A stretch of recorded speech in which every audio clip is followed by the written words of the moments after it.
we're like, Good evening. Welcome back to another episode of the Geekly Goods Roundup. It's our 111th episode to be in fact, or wait, to be make a wish. exact. I'm hosting tonight. My name is Loretto from California. We also got Ile from Puerto Rico. Unfortunately, our captain and creator and our leader and the creator of this channel, Leah, will not be with us tonight, but we'll hold it down. Per usual, we've done this before. Ile, how we doing over there in PR? Humid. Doing great though, because you know what? I don't see snow, and that makes me happy every day. But we're doing good. Especially in the U.S., there's certain parts of the country where they're like, yeah, because they get just snowed in. They can't get their car out. I have so much family on Facebook. Like, oh my god, another snow in today. I'm like here in flip flops in December. I'm like, you know what? Like, I am grateful. I am grateful every day when I'm like, oh my god, it's so hot, it sucks. And I'm like, well, at least it's not -10. It could be incredibly worse. So yeah, we're doing good. Sure. We're fresh. We got the beach. Yeah. Whenever it's too hot, I got the beach right there. So I actually just got back from Universal Studios Hollywood. I was celebrating my girlfriend's birthday with her family. If you see my license plate on the back there, I got that at Universal Studios Hollywood. It's they're celebrating the 40th anniversary of Back to the Future, and I was like, hell yeah! So they had all kinds of cool merch and stuff like that. Had to get the license plate. It was like, love that. I saw it. I was just like, take my money. They got you, bro. Oh yeah, it was fantastic. Did the Super Nintendo World. Love that. Was it your first time like seeing Super Nintendo World? That was my first time. I'm a huge Mario fan, so I was like, it was so fun. Geeking. Yeah, it was fantastic. Wonderful time. A great time with the family, and happy birthday to my girlfriend. Anyways, yeah, so let's kind of get into it for tonight's show. Weapons opens huge, especially for a horror film. #1 at the box office, knocking off Fantastic Four. We also have an exclusive first look at Spider-Man Brand New Day that'll be coming up shortly.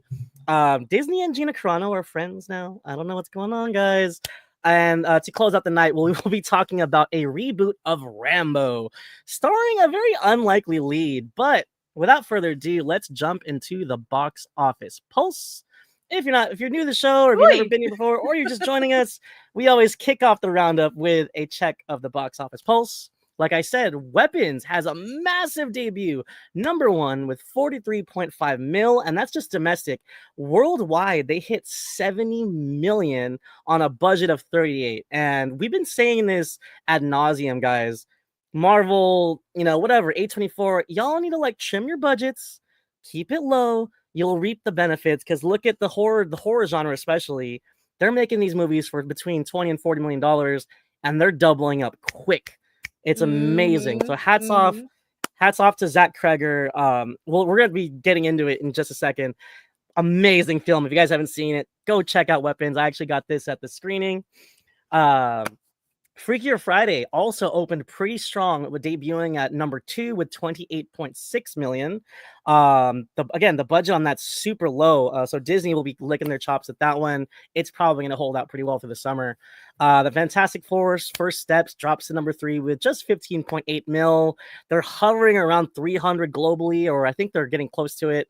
Not exactly what Marvel wants, but we'll see if it can hold out for the rest of the summer. The Bad Guys 2 and The Naked Gun round out the top 5. So, like I said, let's dig into Weapons, because this movie blew my freaking mind. And it wasn't just like hyperbole. When I came out this theater, I tweeted, I was like, this is like the Pulp Fiction of horror. And it's like, I said for a reason, though. I said that for a reason, and I just had so much fun. My audience was like engaged. They were gasping. We were laughing. We were a couple jump scares, maybe one or two. It was a great time. Eli, how was your experience watching Weapons? I had a ball. And similarly, crazy enough, you know how I saw this? I saw this in IMAX. And my theater was it wasn't sold out, but it was pretty full for like an IMAX screening, like opening night for a horror movie, especially here in PR. And we all had a blast. The audience was super, receptive to the movie. Whether they liked it or not, they still had a visceral reaction to it, and including me. And I had so much fun with it. I really love Sakurai, and I really am like a super huge apologist for the barbarian. You imagine? And I almost forgot that he was directing this too, because just off the trailers alone, and you guys know, if you guys have been following along, Lo and I have been talking about this movie since the first trailer came out. We've been anticipating it quite a bit this year. And with that aside, it's just kind of the cherry on top, with the style of this director. Again, it's not for everybody, because I know I have a friend who hates it because he thinks, oh, it lost seriousness. I didn't like that it was a tone shift and all this and that. But to me, it works. And then there's also people who don't like Barbarian because of that. Oh, it's too silly. It's this and that. Okay, that's just not the style for you then. But to me, I love it that it's wacky. I love that it still says something quite serious, and it still lands to, like, again, the message I took from it was still pretty heavy. It's a very heavy theme when you're dealing with, at its core, childhood trauma and tragedies that happen at American schools. And I'm sorry guys, it's not subtle about it at all. And I think, I'm not gonna say it's perfect. I don't wanna, just hype it up for the sake of it. I'm sure we could dig into it and criticize it, and where it could have been improved upon. But overall, I really liked the cast, Julia Garner and Josh Brolin. Josh Brolin was super random casting for me, by the way, but it worked really well. I thought they were really great on screen. Benedict Wong too, like, he was also really great. The actor who plays the main kid, fantastic. And I love the thriller mystery adventure that it takes you on in that beginning. I love how, and I love Sakurai's style of breaking it up into sort of chapters, like he did in Barbarian, but in this case, it was more points of view. And it's not necessarily super nonlinear storytelling. Like, we're still going in the same direction, but I like that we get to kind of see everyone's side, even some randos, seemingly randos point of view, that eventually everything makes sense and comes together. And it just kind of keeps you on the edge of your seat. And it is just, to me, so enjoyable, so entertaining, really good scares, and good jump scares. Could have been scarier, of course, but I don't think that's necessarily this director's style. I think he just really likes telling a good story. And there's something that I saw in the chat, the Lawrence report, saying that I really, really, really think is interesting to talk about. Smaller budgets equals better writing, maybe? I don't know. We could talk about it. I think at the end of the day, it's valuing good writing, period. I don't think it really necessarily means smaller budget, but smaller budgets tend to be given to more up and coming creatives that tend to have better writing than a lot of mainstream things that major studios are throwing hundreds of millions of dollars at. Well So, said. not necessarily a direct correlation, but something to be said about how the industry manages good scripts versus mediocre scripts, let's say, or something that's more commercialized. But yeah, once again, the horror genre kind of at the forefront of the box office and cinema as a whole. Perhaps Absolutely. big words on my behalf, but I really believe it.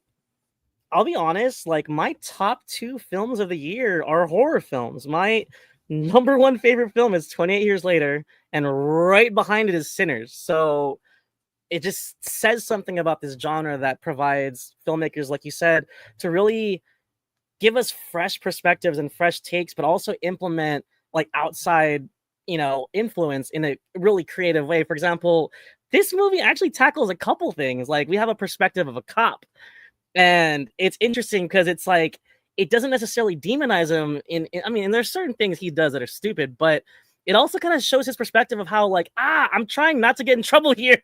It's a I'm trying to hard do the right thing. situation. It's a hard, and And you can like see how easily corruption happens. yes, you can see how easily they can make that switch with the power, but also sometimes they Mhm. are trying to do the right thing, right? Like, so Right, but the road to hell is paved with good intentions, which is, I just, again, it's so many, like seemingly, oh, that's kind of silly. Oh, that's so stupid that happened. But when you dig into it, big messages are, this is big brain stuff. Just because it's Yes. funny doesn't make it dumb. No, absolutely not. And for me, to your point, like it's a little bit all over the place, but I just kind of love that. Instead of like, oh, Mhm. we're in a house, there's a killer. Like I like that this is a very Yeah. like intricate tale with multiple character views, and there's an underlying mystery under it. And if I'm being honest, the tension that he was building was very Fincher-esque, where I was like on Ooh, the edge of my yeah. seat, and I was like, I wasn't sure what was gonna happen next, and it wasn't necessarily a jump scare, but I was uneasy, I was nervous, and it's like this is what good horror filmmaking does. Like it makes you Mhm. uncomfortable, and Zach Kreger is really good at that because he did that in Barbarian when we first go down that damn basement. And then same thing when we were trying to like discover what the hell is up with this kid, and we kind of dig deeper, and it's like starts to get a A little lot of creepier each time. Like, misdirects too. He's really good at oh the whole misdirection. Oh, yes, let's assume yes, this, this is that. I don't know if it happened with you, but I was like, oh my God, it's gotta be this. Oh, it's gotta be this. I'm like, I don't want to you spoil know, it right now, but like I yeah, saw with my dad, and my dad was like, hold on now. And we were both like, okay, it's got to be. There's something weird about this kid. I think this kid's behind it. And I right, genuinely thought, like, I thought there was something a little bit more evil going on with this little kid right here. But again, it really takes situations that people can judge as like black and white from the outside view, because you have the privilege of being an outside, like, surveyor, I guess, or witness. But it's not so black and white when you're in it, when you're put into that position. The same with the cop, the same with the kid, the same with the teacher. Everyone is put into really difficult situations where it's hard to tell what's right and what's wrong. And it's so fun. It's so fun to dig into that. absolutely. And I think like you kind of touched on it in the beginning of like our discussion, like I think when people are grieving, and sometimes like when you can't explain, it's like the Yeah. unexplainable, do you look for someone to blame? And it's like, I really felt for this teacher, but at the same time, I understand why Josh Brolin's character is the way that he is. Like he just lost his son. He wants answers and he needs it from somebody. And it's like, Yeah. I get that. And see, like, that's like, you take that part of the story out, it's not even horror anymore. This is like real life issues and real life problems For that people are sure. trying to struggle with mentally and emotionally. And I thought it was really cool that a horror film can touch on that. So again, Mhm. this is what I'm talking about, like a fresh perspective, a fresh lens of layering a horror film with just deeper themes and deeper stuff. So Mhm. much Mhm. fun. Zach Kreger, hello. I think he's 2 for 2 in my opinion. I think For he's a sure. great Well, filmmaker. I cannot wait to see what he does next. Um, I always do this when I host the show. Let's check in with the comments. I don't want to yes. ignore you guys, but Lasers in the house per usual. What's Hi. up, my guy? How many Always a episodes is pleasure this to see now, you. Laser? Yo, we got the Human Torch in the chat. What's up, Johnny Storm? Flame on. Oh my gosh. Let's see. Daniel Cassiano, Spider-Man or Batman? I gotta go Spidey, my man. I don't know. I don't know. It depends. I like Batman stories, and I like Spider-Man solo. All right, Mason Tavener, can you get a shout out? Yes, you This can. is What's your up, shout out. Mason? Welcome to the chat. All right. I like Tyler's Tyler, comment. one of our resident commenters. Yeah, for Now, real. Hey, for real, it's hey, don't touch my hair. Don't touch my hair. I now don't know what you're gonna is do this with it's very strange. If I had a nickel for every time a movie made me scared of hair, I'd have two nickels because together also do the same thing. And it's just really weird that it happened twice. And I want to kind of touch on our man Leo's actually in the chat. Way too niche to be considered the box office juggernaut. Are we referring to horror as a genre or this film? Because I just think it's crazy that Weapons is doing as Mhm. well as it is. I mean, we're almost at 100 million worldwide, like, and that's crazy. Yeah, I don't think it's ever going to be the juggernaut in terms of making the most money, but in terms of, I think, more to our point is, and what you were mentioning earlier, it's even if it doesn't make the most money, it does make the profit margin is considerably higher, more Yes. consistently when it's a good, again, good writing. Because you could have, for example, you had a Megan 2.0 flop, but we also Whoops. dug into why that was a flop. They try to go mainstream. They try to go a little bit more action. It's different. And it's such a varied genre. And again, I'm probably not right about this, but my take, it is very interesting to see in the last couple of years, and even just last year with Long Legs, we were talking about this right before we went live, how if you have a good hook with your movie, especially your horror movie, people know it's going to be an original story. It's not going to be the sequel, the sequel, the prequel, whatever. There's an audience for that.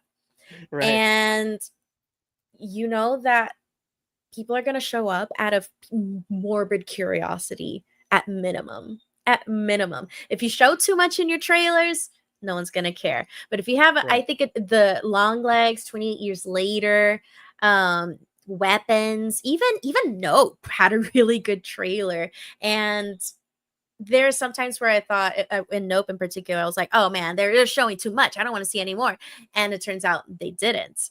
They Right. barely scratched the surface. And that, I think that's Right. also really strategic. There truly is an art to making like movie marketing, in particular with trailers. I think it's just a whole art form in and of itself. And I think as big of a moneymaker as comic book movies are, there is something that I feel that Marvel tends to commit the sin of showing too much, Yes. especially right at the end to try to get that mainstream audience. It's showing too much. You're giving me too much. I need to be surprised in that movie, because it also, at least with me, when I go in with a little bit more curiosity and not necessarily lower expectations, but more tempered expectations, it affects the way that I receive the movie.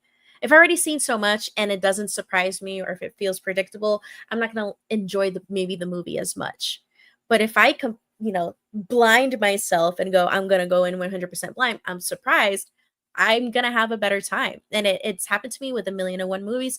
And that's why, in particular, with, oh my gosh, what was it? Endgame.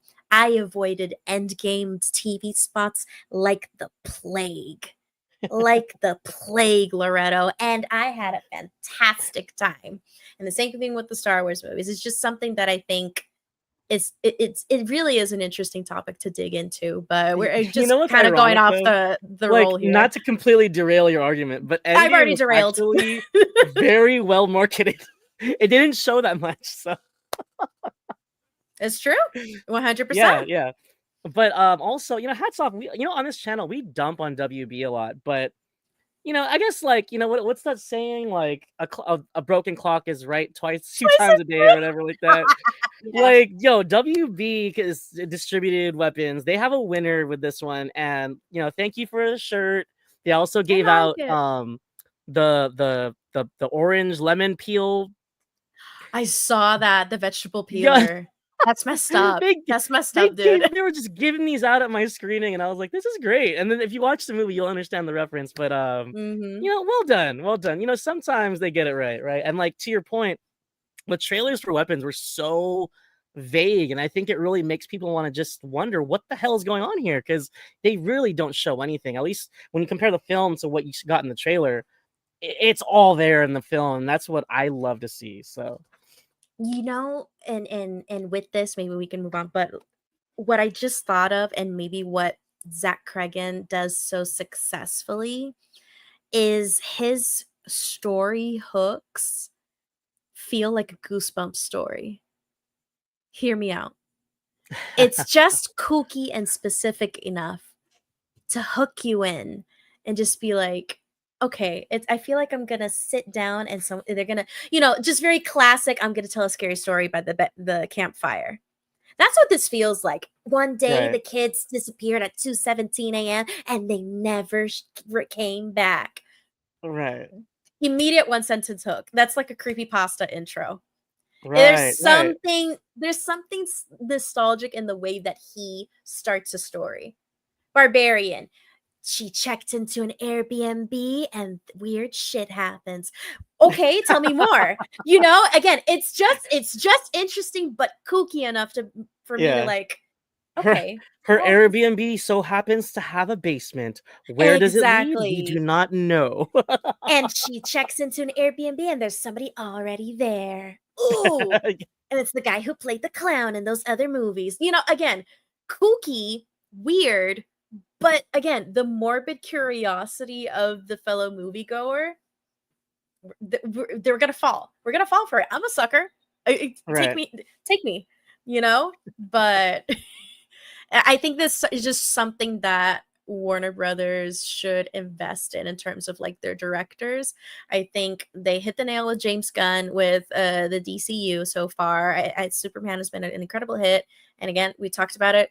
Not on my bingo card to have liked Superman more than Fantastic Four. Look, and now we're investing in Zach Creggan.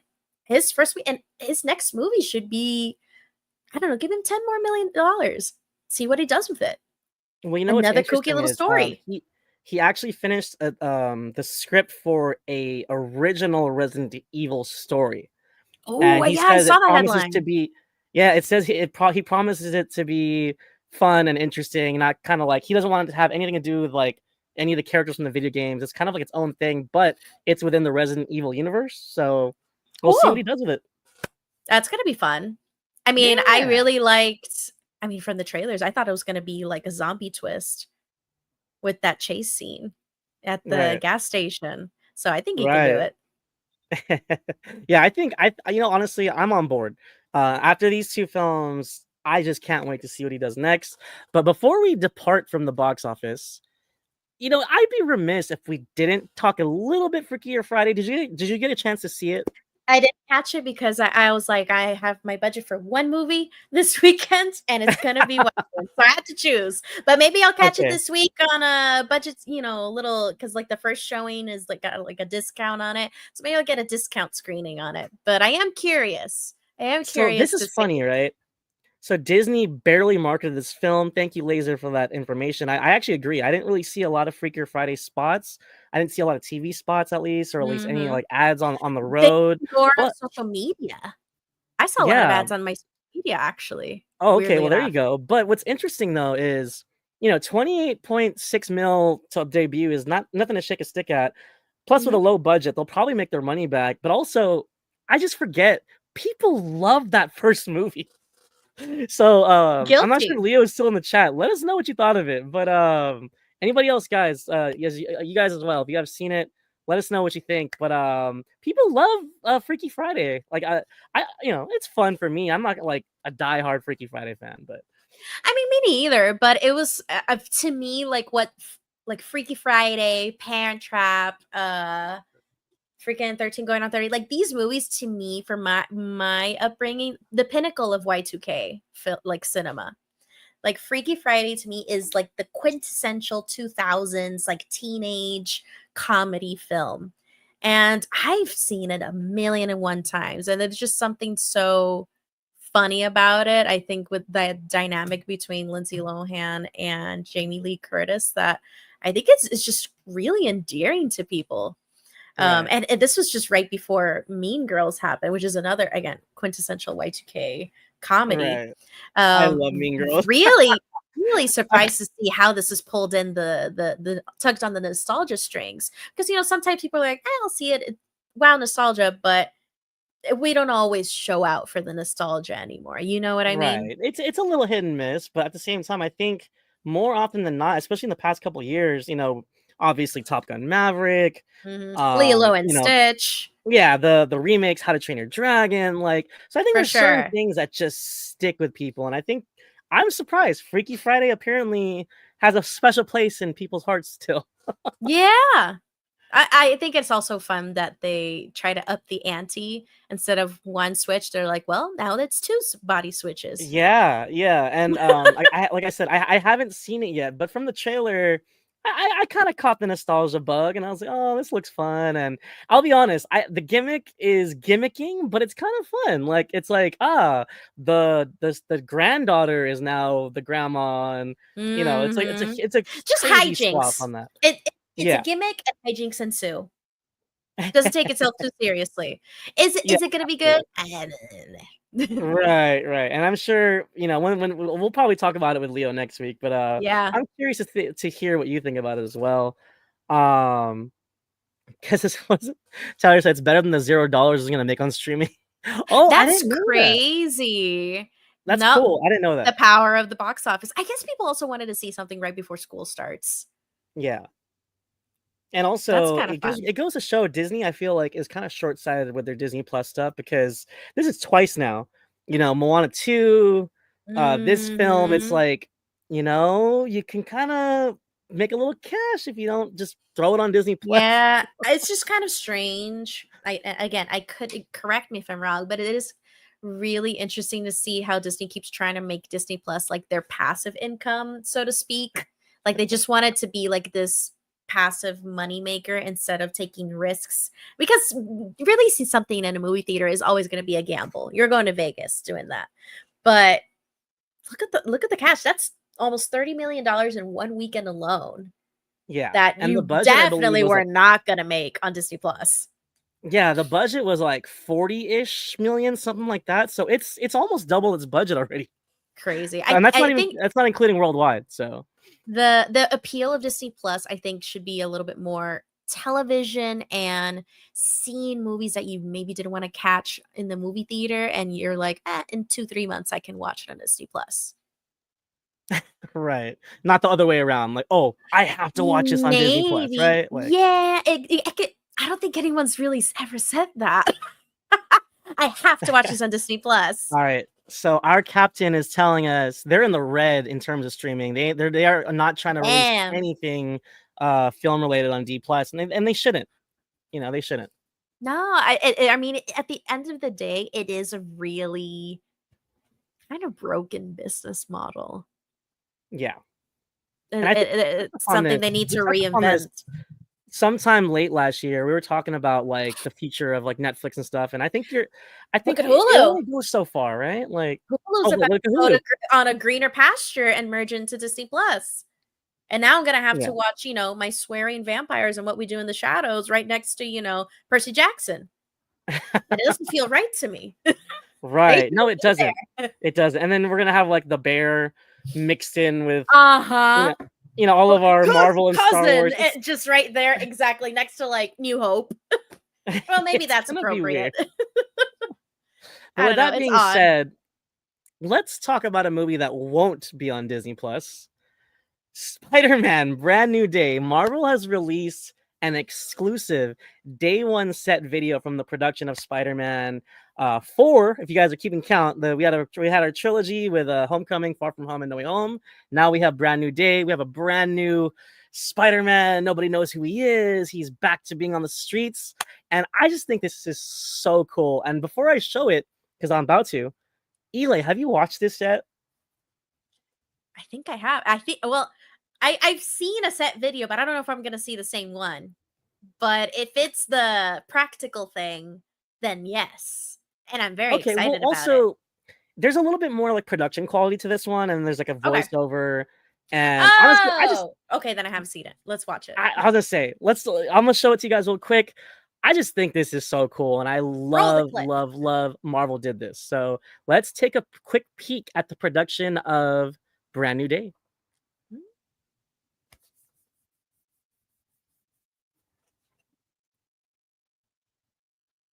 Oh, I don't think we can hear it, Lo. Look at that suit. Man, that looks good. I mean, we talked about it on stream last week, but again, there's just something really, really satisfying about this suit and the texture of the I love that the material. fans are there. Just love them being like bystanders. Oh, this is fun. And I also Right? love how involved he is in the making of this. Look at him go! Did you see that John Watts advised against practical swinging? Boo.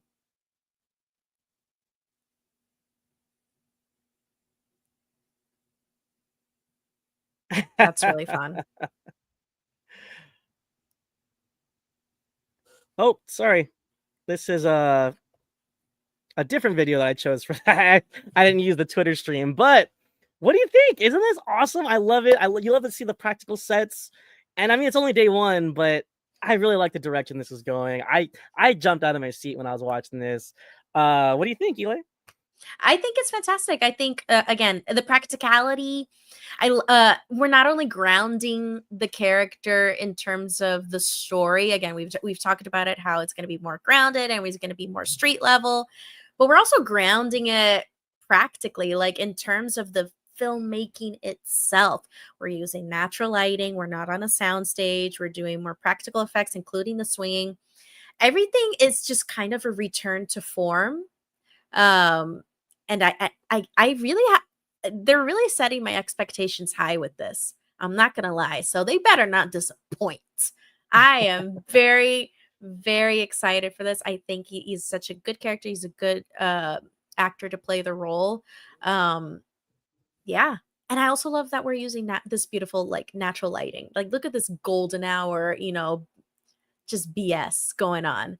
I love it. It's giving oh my god, Chloe Zhao was filming on location in Eternals. Right.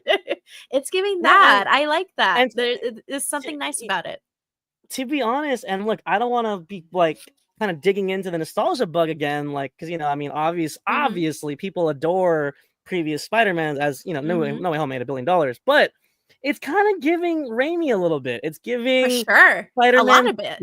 respectfully, very respectfully, but even just this center shot of him on this tank or whatever the hell it is, and that glow, it kind of gives that same energy when like Spider-Man's fighting Doc Ock on the train, So oh, Mhm. I can't wait. And I like I said it last week. I really, really love what Destin Daniel Cretton's doing. Can't wait to see how he uses He's his action cooking. lens with Spidey. It just looks so much fun. Gosh, I can't wait. It I'm looks geeky. crisp. And again, it's lightning in a bottle. When else can you be heavily influenced from previous iterations of this character and have it make sense in story? Right, It's not just a meta reference. It's look at this character it has literally been influenced by his two predecessors, so to right. speak.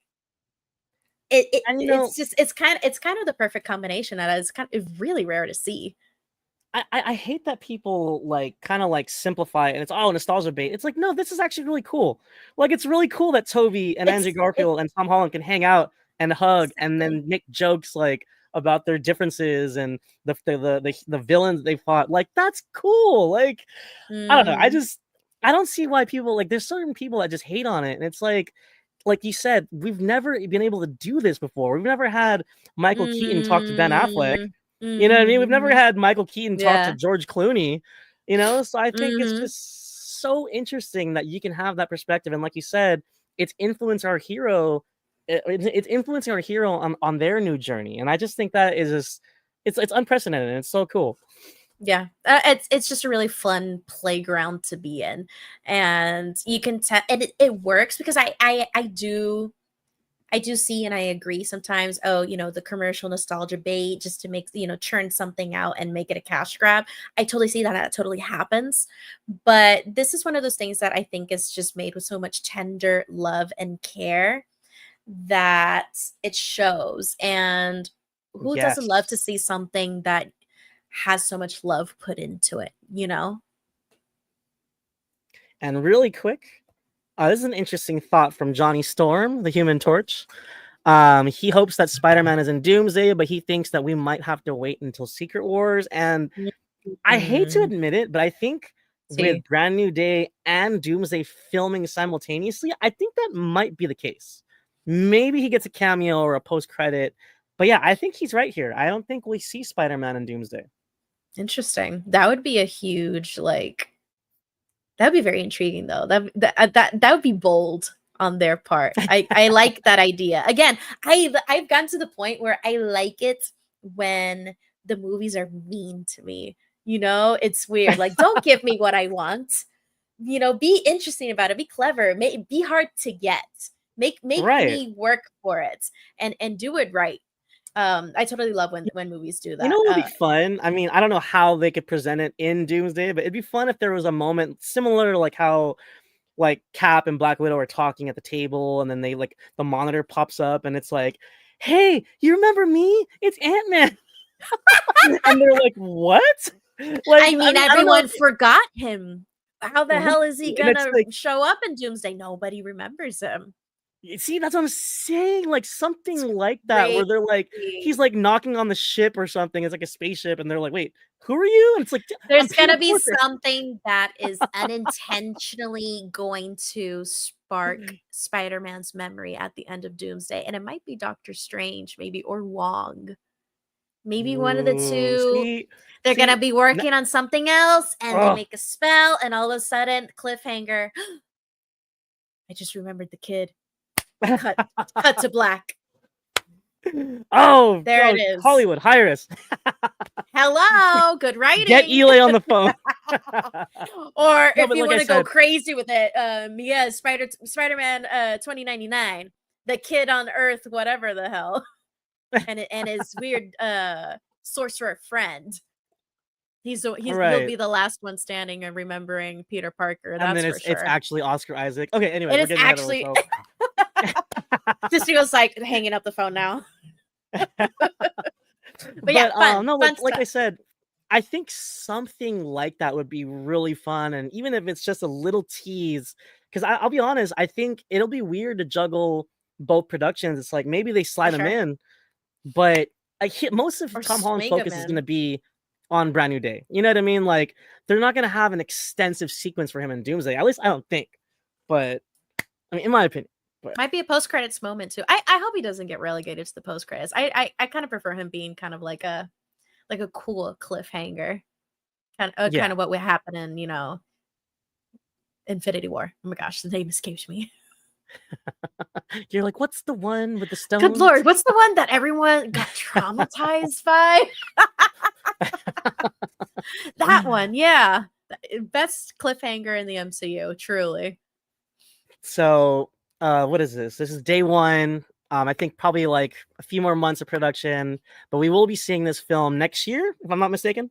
May of next year. It's crazy Yeah, how like close the production is to release. To like to me again, yeah, I'm used to like when I was growing up, these things taking so much longer to hit right, movie theater screens, right? It'd be, I right. don't know, actors No, and doing the like, press tour, and I was like, well, 3 years ago when we filmed this, that's a long time. And I no, mean so that I'm still actually happens. curious. I mean, again, I don't know about their labor practices, and I don't know if are they gonna delay Doomsday, but this is a very ambitious time for Marvel. I'm sure they're feeling the previous losses. I'm sure they're trying to give us something special, but I just hope they take their time and do it right. It looks like they're in the right direction with this one. So I mean, who knows? Maybe with all the practicality of it, they actually save a bit of time in terms of VFX. yeah, perhaps. I mean, maybe that's a good point. Maybe they are kind of scaling things down a little, maybe for Spidey here. So I don't know. So it feels strategic, though. This feels like a very strategic move. right. We'll see how it goes. With that being said, though, let's go into another branch of Disney, the monopolized giant that Disney is. Mhm. So apparently Gina Carano and Disney settled their lawsuit. Disney says they look forward to possibly working together with Carano in the future at some point, or I think they're just leaving the door open to maybe putting her in something of some sort.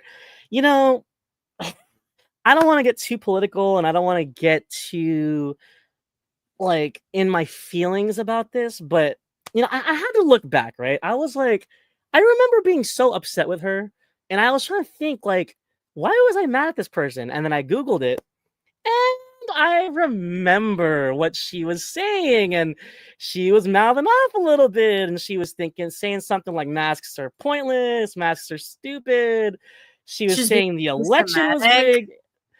And it's like, you know what? Look, I'm not out here trying to like, fight Republicans or anything like that. Like, look, you know what? If you're I right, am. far right, whatever, cool. Just don't be violent with me, and B, don't be a dick, right? But this is what I'm talking about. Some people are really outspoken, and I forgot what she said. She said something about comparing being a Republican to being a Jew. like in the Holocaust. Like, girl, shut up. Mhm. Like, Mhm. Mhm. shut your mouth. She I don't know will if you be remember. left to anonymity. She will be So look, forgotten. I don't know if you remember all that, Elay, but that particular comment, like, I'm cool. Like, I don't really need to see this character again. I don't need to see her in Mando. We don't need She to do the wasn't Republic important show, enough whatever it to was. begin with. She wasn't even that big of a deal in terms of her character to begin with. She's not Right, even an actress. She is just an entertainer who right. hit a wall in her career and didn't want to go back to doing whatever she was doing, I guess, in her career, and made a whole stink about it, because when in doubt, sue, right? Right. And But do you again, remember those initial comments though? Like, do you remember the I controversy? I Okay. unfortunately do. I remember. I don't remember if it was like 3, 4 years ago, but I remember. And I remember how Yeah. she continued to egg people on. I remember the certain characters that supported her throughout this whole thing and how her name kept popping up on different conservative right-wing channels. And Oh, mira, my dad and my grandfather raised me on a very Puerto Rican saying, dime con quién andas y te diré quién tú eres. Tell me who you are with and I will tell you who you are. right. Look at the company that she keeps. That's not Right. company that I have any interest on giving a platform any longer. And if Disney wants to commit to their PR, because I think the whole possibly working together in the future is just a PR message Oh, because we okay. are Like, try to seeing like keep the peace or like make it look amicable or their whatever. Like, studios are trying so hard to appeal to the mass audience at the end of the day, and the mass audience is divided politically. We live in a divided society, unfortunately, right. and at the end of the day, they just want the bottom line. They are going to appeal to whoever consumes their product. Right. It's not necessarily everything's politically motivated, even if you don't say it's politically motivated. It's Right. going to be intentional or unintentional regardless. Right. However, I think this girl's just gonna fade away in anonymity if people stop giving her a platform. We could talk Can about I it, we can ask you criticize though? it, but Because man, they, they put this thing out here on the internet, obviously for us to see. Like, because like you of said, course. there's a purpose, right? But Mhm. like for me, she's unforgivable for me. Like, do you forgive her, Eli? I think she should just go talk to God. I think that's between her and God. If she so believes in God, that's between her and God. Again, I am not So a person to forgive her. She's yeah. No, and you're right, and you're right, and I just my thing is I would hate to see her pop up again. Look, hold on, I'm gonna show Tyler's comment because they're gonna say that Cara Dune is on some planet they blew up. Dude, That'd I be don't such a even remember her gag. name. I didn't know that was her name. I forgot her name. Again, she is irrelevant. The more she talks, that's the thing. She's wasn't that famous to begin with, but Right, because being problematic and being so rah, rah, rah, rah, rah, got her so much popularity, regardless of the crowd it was attracting. Again, a pig is never going to get mad for that you're fighting with it because a pig likes to roll in the mud. She liked rolling in the mud. Bad press was good press to her. So this was so blown like way out of the water for someone's voice who just really wasn't that relevant. But she became relevant because she roused the support of people who are just looking for somebody to look up to. And it's just looking for just another talking point for their debates on Reddit. and it's That's all like it is. it's not just her too, because there's like the guy that used to be Hercules in the '90s, and he's so outspoken about his beliefs and his stuff, and I he's mean, look at the kind of a old dick. Superman who just joined ICE. Dean Kane, yeah, like I'm talking about Kevin Sorbo. Mm. He's kind of being a dick to people on Twitter and on the Oh internet. And it's god. like, dude, Another one. like to your point, these are just like people that are fading into existence and they have no other way of getting attention for themselves other than to just be Exactly. a dick on the internet. So, Exactly. Again, it's like a child throwing a tantrum. I want attention, and the only way I can get it is by bothering mom and dad. And therefore, they're gonna throw a tantrum. It again, Right. it's the lack of self-awareness, it's the lack of education, it's the lack of shame, really. Because I think it takes a certain amount of shamelessness to act like that publicly and brazenly. And it's just really a vicious cycle of, well, they're going to keep doing it if people keep feeding into it. That's why I Right. don't even like, if you're going, even if I disagree with it, I'm still helping that person, for example, by retweeting it, Right. even if my retweet, my quote tweet is against that. I'm not saying never speak up, but in particular, Right. Twitter as a platform, it's rage farming.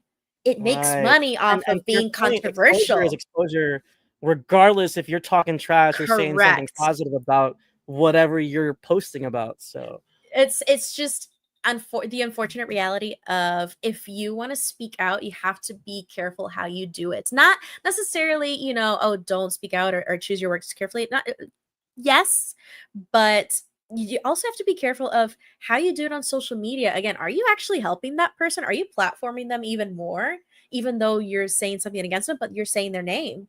You're raising the popularity. I think that's just really the case here, and the case that happens with a lot of these Z-list actors. They not either not the go Z right list. wing, Z-list. They either go right wing or go on Cameo, or both. I was gonna say, oh, well, maybe they do both. Or maybe they just really need that cash. Correct. And I don't even, the let's call it Sen Papiro. Zen Papiro is another character who's just a loser at the end of the day. He's just a nerdy little guy who just got really mad that he couldn't really hold down a girlfriend, and he just decided to Oh, really just stick to his right-wing misogynistic views and become as popular as possible by being a bully. And man, unfortunately, it's rage bait. It's rage bait, and I'm not falling for it. I will not engage. hit him where it hurts. Zen Bapiro. Zen Papiro. And with that being said, let's not give Miss Carano too much more spotlight here. So Mhm. Yeah, another let's another let's PR thing. let's move in a completely different direction. I think This is this is a wild. fun conversation piece because Noah Centineo is set to star as Rambo in an upcoming reboot helmed by Sisu director Jalmari Helander. And I will say this: I've had several film friends and actually non-film friends recommend this Sisu film to me. Supposedly it's like this really savage revenge tale shot really well, and it was like viciously, a lot of vicious bloody action, stuff like that. It did a So I think festival that's run cool. too. What was that? It did a festival run too. It was at TIFF when I went, and people Okay, raved did you get a about chance to it. see Sisu? I didn't catch it, and I Oh, forgot okay. it existed until just now, and I was like, "Wait a minute, I've heard about it." And I remember people raving about it at the festival. So, and I think this is interesting, right? Because I'm intrigued by the director, but and I'm not saying I don't not trust Noah Centineo because apparently I didn't watch Warfare. Apparently he was in Warfare, so he's got some of that action military I experience saw going on. Warfare. Wait a minute, I don't remember him. Hold on, let me look at him. Apparently he was in Warfare. I don't remember I think him. Oh my god. yeah, I think he was. I think he had a beard, so you just probably didn't recognize him. But my thing is, isn't that the guy from To All the Boys I Loved Before? A fantastic movie, by the way. Isn't he that Classic. hunky heartthrob guy? So it's kind Yeah. of so it's hard for me to picture him as Rambo. But you know what? Some guys kind of sprout when you give them the opportunity. So I don't want to hate on the guy. But what do you think about this news, Elay? Are you familiar with this game? Oh my gosh. I totally didn't recognize. I just saw, like, I just looked him up. He was great in Warfare. What the hell? I didn't Really? recognize him. Yeah. Okay. Yeah, he had a mustache. He looked way older than I normally like see him, because here he looks very boyish, and obviously, teen heartthrob mode. But in Warfare, he's got like the mustache, he's in the full gear. Yeah. I actually see this. I was about to like kind of hate on it. I actually see this. I see this Okay. happening. It's not Okay. bad. And then It's also, very interesting. also obviously we don't remember this because it's such a forgettable movie. But he was also in Black Adam. He was the He Adam was. Smasher Yes, guy. he was. I do remember that. I do remember that. It was alright. Yeah, he was Eh. okay in it, but I think I don't want to like not let him do his rugged tough guy action thing, but I think a lot of actors have surprised us at times, so I'd be open to seeing this. I need to watch Sisu first though. Same. Now we like that it's coming back into like my mental radar. I kind of wanna look it up and actually sit down and watch it because I remember it's just one of those things. It's like, oh my god, I have to watch it, and then it's like years later and you forget that it exists. Right. Um, but yeah, this is interesting though. I don't know. I don't think we need a Rambo reboot. We could have just done this and changed the name, See, but that's another question I had. Like, did we need a Ramboot? no, I almost said we a Ramboot. Did we need a Rambo reboot? crash Ramboot. No. I Tyler mean, says this does is the it most not random sound combo like of movie actor and director.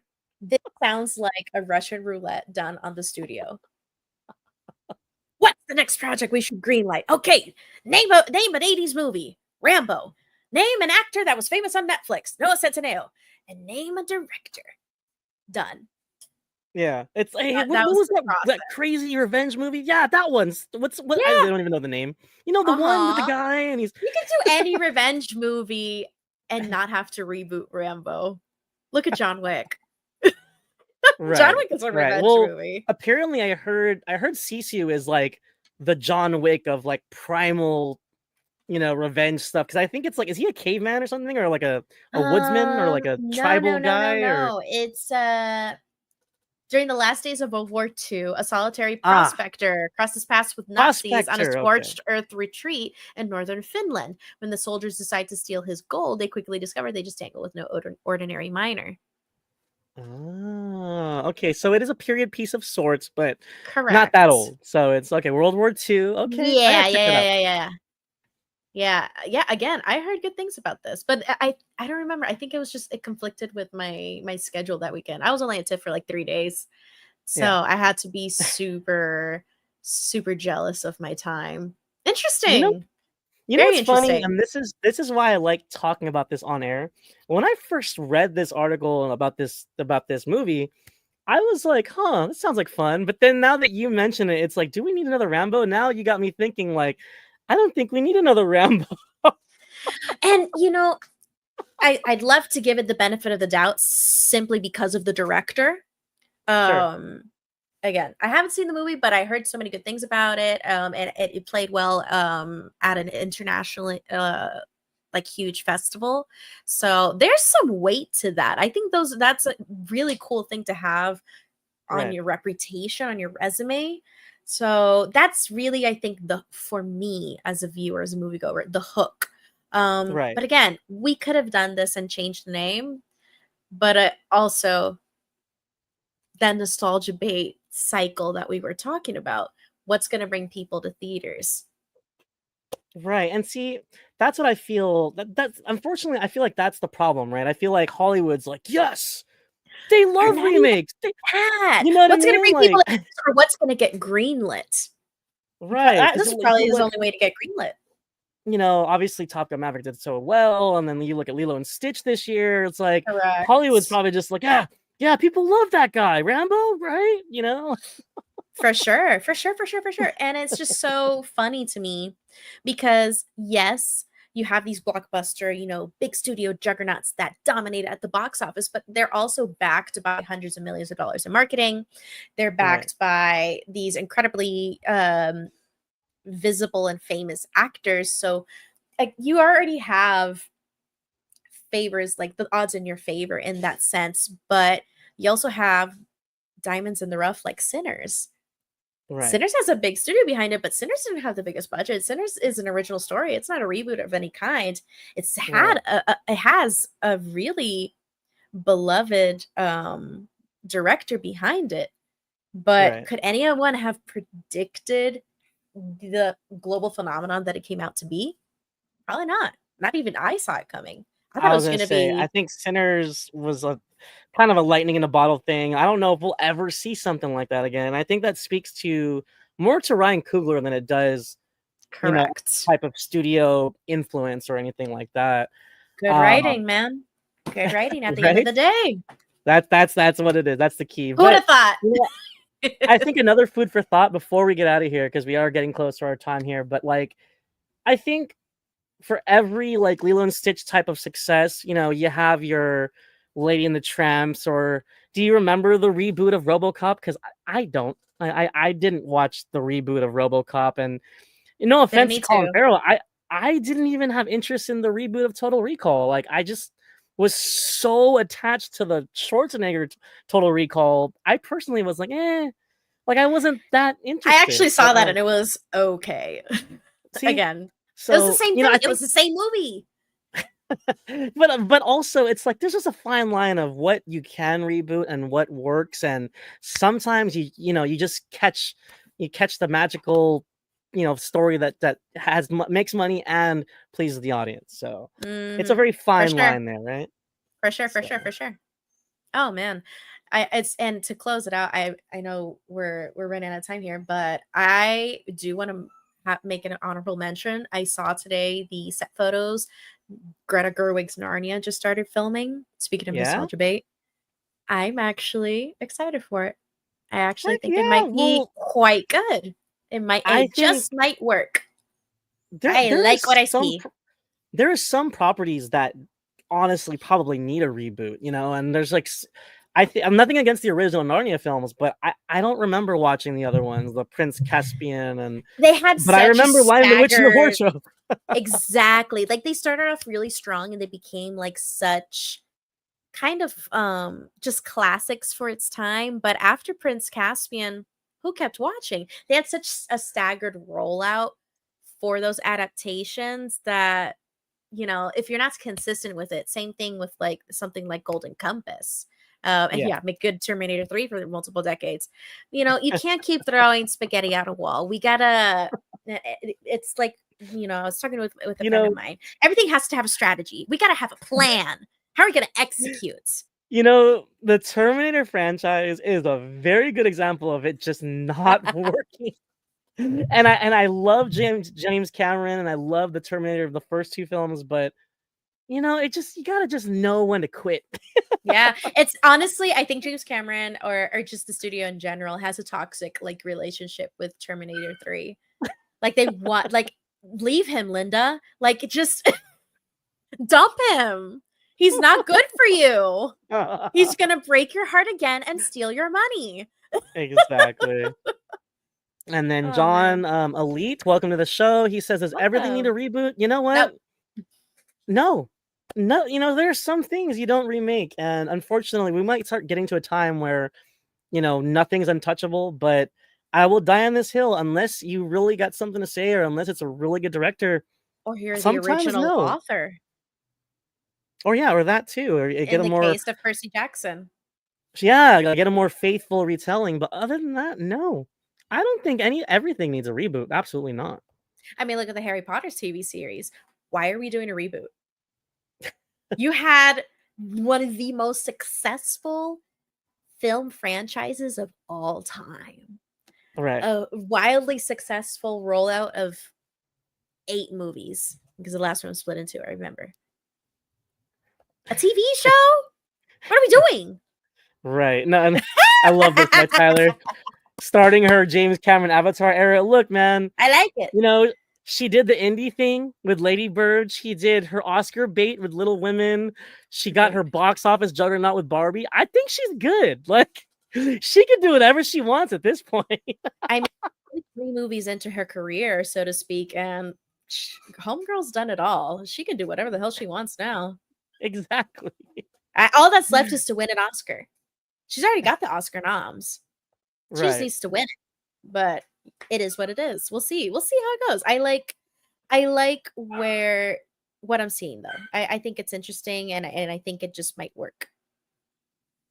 All right, Eli. Before we get out of here, let the people know where they could find you and what you got going on. You can find me at Captain Melendez over on Twitter, Instagram, and Letterboxd. You can also find me and my colleagues over at PR Critics over on Twitter and Instagram. You can also follow us on the PRCA podcast on Spotify and wherever else you listen to podcasts. We talk about like movies that are trending at the box office. We also dig into fun roundtables talking about other movies and also festival coverages. So festival season is right around the corner, and I believe we're going to be covering things like New York Film Festival, Locarno, and fun little things like that. So definitely tune in and check it out. Yes, please check out the Puerto Rican Critics Association. Association. I was like, what's You got it. You got it. I'm a proud critic and writer for the Cinema Spot. You can follow us on all socials at the Cinema Spot and thecinemasPot.com. Check out our reviews for Together, The Naked Gun, Fantastic Four, and so much more. And myself, you can follow me on Twitter and Letterboxd at Marcellus Durden. I am a proud member of the Cinema Spot. Check us out. On this channel, our fearless leader Leo had an exclusive interview with the star of Prime Video's upcoming series called Butterfly. Her name was Raina Hardesty, and there's a great interview. Please check it out on this channel.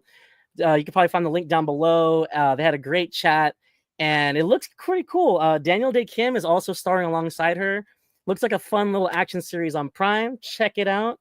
And stay tuned for other great shorts and reviews on this channel at the Geekly Goods. Please hit like and subscribe down below if you haven't followed us yet. And every Monday, you'll find us here, same time, same place. Until next Monday, we will see you guys next time.